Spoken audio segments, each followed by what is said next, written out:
Have you ever wanted to make red velvet cake and you don't know how to go about it? You've gone to GPT, you've done different recipes, and it seems like your trials were error.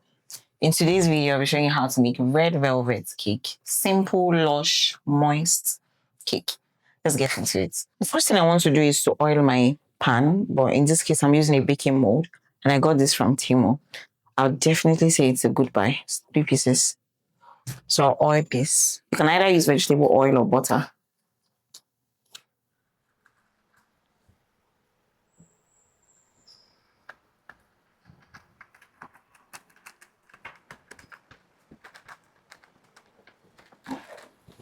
Then I oil the next.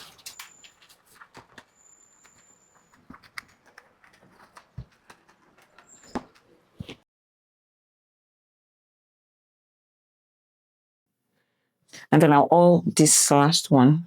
And if you don't have this particular silicone brush, you can actually use your hands. Hands are clean and you can use your hands to oil.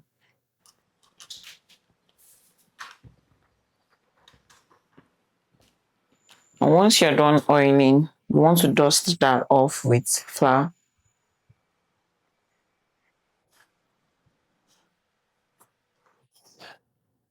And why I'm doing this is because I don't want my cake to stick to the silicone mold once it's ready.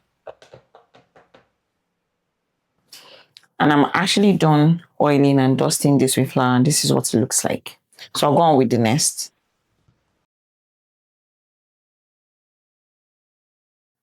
And you already know that the major reason why we're doing this is because we don't want our cake to stick to the mold once it's done.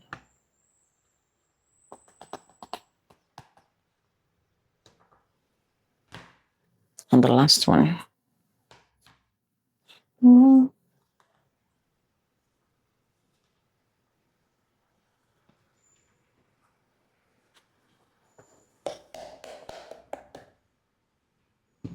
So what I want to do is to set this aside.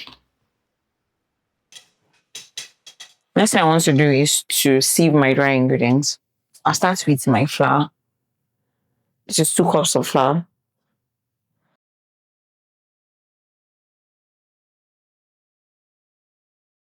You're definitely going to get a full recipe in details. So I'll sieve my flour. And you know, the major reason why you're sieving it is to take away dirt. And I'll go in with my cocoa powder.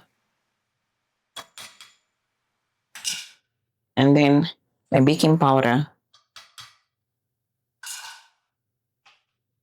My baking soda.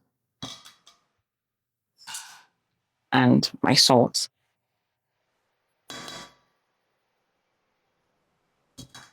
Can you see? This is lumps from the cocoa powder. And you don't want to bite on that. So I'll just go ahead and press that into the sieve.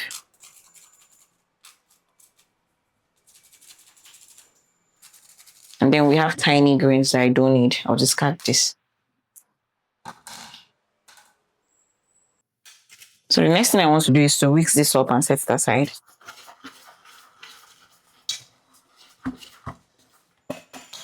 And then I'll set it aside.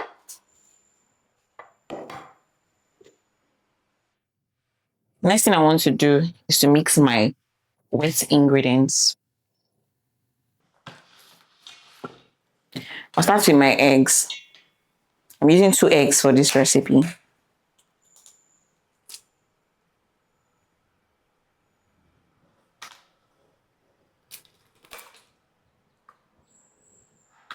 I have a tiny shell in there.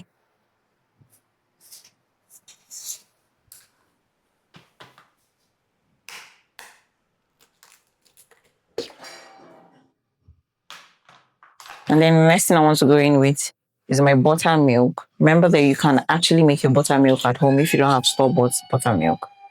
And how to make that is 1 cup of milk and 1 tablespoon of vinegar. I'll go in with my vanilla flavor. And to this wet ingredient, I'll add my red food color.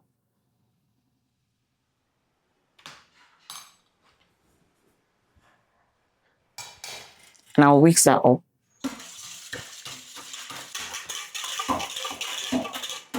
So I'm not using butter for this recipe. So I'll be using oil, and then I'll go in with my oil.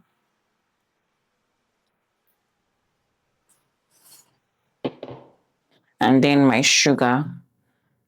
You can either add this sugar to your dry ingredients or mix it with your wet ingredients first.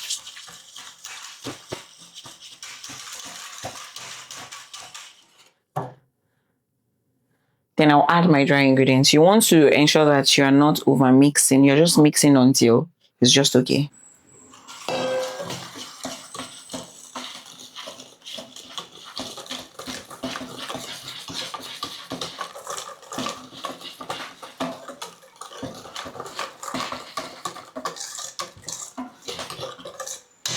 I'm actually okay with this. I'll just use my spatula to finish it up. So this is what my batter looks like, and it's just okay. But if you want it lighter and you want your red velvet cake to be very fluffy, you can add in half cup of water, room temperature water, nothing extra. And then I'll mix this with my spatula until it's well incorporated.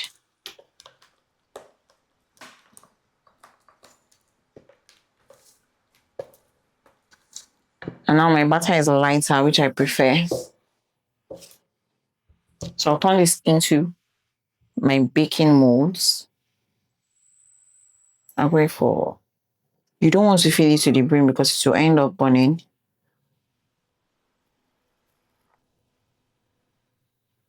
I think I'll end up using just 2 pans, 2 molds.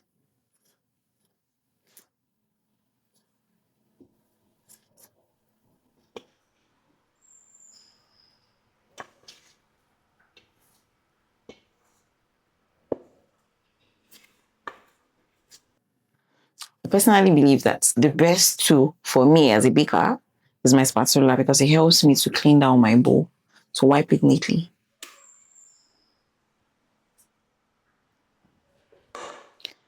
And now that I'm done, I just want to bang this to take away the air pockets. Air pockets means like air in the batter. Just to ensure that I don't have air in the batter.